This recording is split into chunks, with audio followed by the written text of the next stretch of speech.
Tony D and Little Joan in the background, and this is a Screenwriter's Rant Unaltered, starring Tom Felton. Remember him from Harry Potter? He was Slytherin, the Slytherin guy. This time he's the hero, and he's gonna fight the bad guys in an oppressive, not too distant future.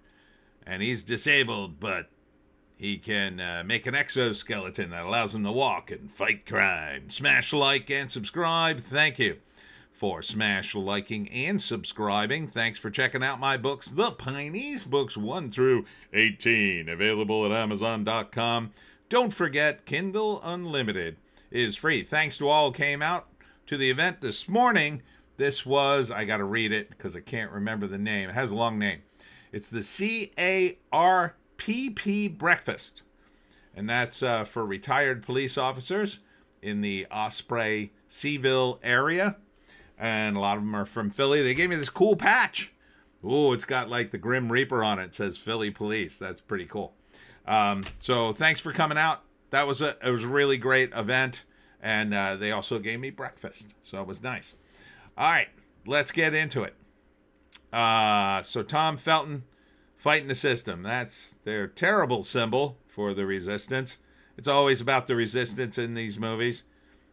In the 80s, they used to make these movies all the time, and it was the same thing every time. There'd be a resistance with like a pirate radio station or a TV station, and then they were trying to capture the resistance, and the oppressive government was oppressing people, and then there's some sort of, oh, he's evil, look how evil he is. There's some sort of rebellion because they're inventing some kind of genetic thing that's going to give all the normies genetic powers too. But I think it's going to make them beholden to the corporate state. I'm not sure. So there's a resistance movement, and throughout the second act, they are oppressed and nearly wiped out. But then Tom Felton leads them to victory in the third act, because that's what always happens. I kind of like Tom Felton. He's the only one of the old Harry Potter cast that didn't abandon J.K. Rowling. In fact, he kind of supported her in her views, and I think that's nice. The other ones seem like such ingrates for throwing J.K. Rowling under the bus. So, which is ironic because he was Slytherin. He was a bad guy in Harry Potter. So, I mean, it doesn't look that great if I'm being totally honest, but, for a streaming movie on a Saturday afternoon where I had nothing to do, yeah, maybe. Check it out. It seems to have some good fight scenes.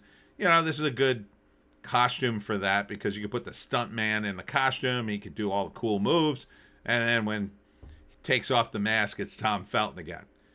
It's not a bad premise either. He's disabled in his regular identity, but then as a superhero, he can walk around and kick people. So, yeah, maybe.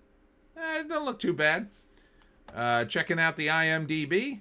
In an alternate present, usually we say the not too distant future, but I guess you could say an alternate present.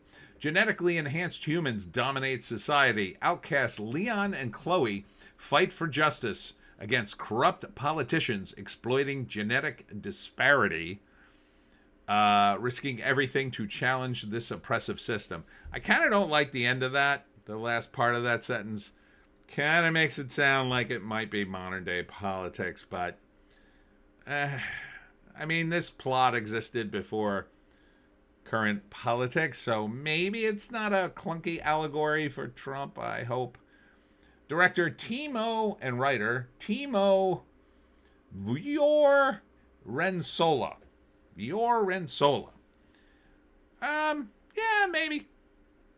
maybe. It's called Alter. I don't think it's coming out in theaters. Let's see. Oh, they did have some credits at the end. A film by Timur Virensola. Tom Pelton, Aggie K. Adams. Don't know who that is. So no release date yet. But, yeah, probably coming to direct to streaming to you. And that's it for me, Tony D, and Little Joan, somewhere behind me. Thanks for tuning in. Thanks again to the guys at Carp for inviting me out and letting me do a talk. They bought some books too. Thanks a lot for that. I will be at Autumnlands tomorrow from 1 to 6 at the East Hampton Park. That's the historic sort of Smithville Park there in East Hampton, New Jersey, near Columbus. If you've never been, it's pretty cool. It's going from 1 to 6. There'll be other vendors there, all kinds of activities for the kids. Should be a nice day. It looks like the weather's going to be pretty good, but bring a jacket. Hope to see you there. We'll see you in the next one.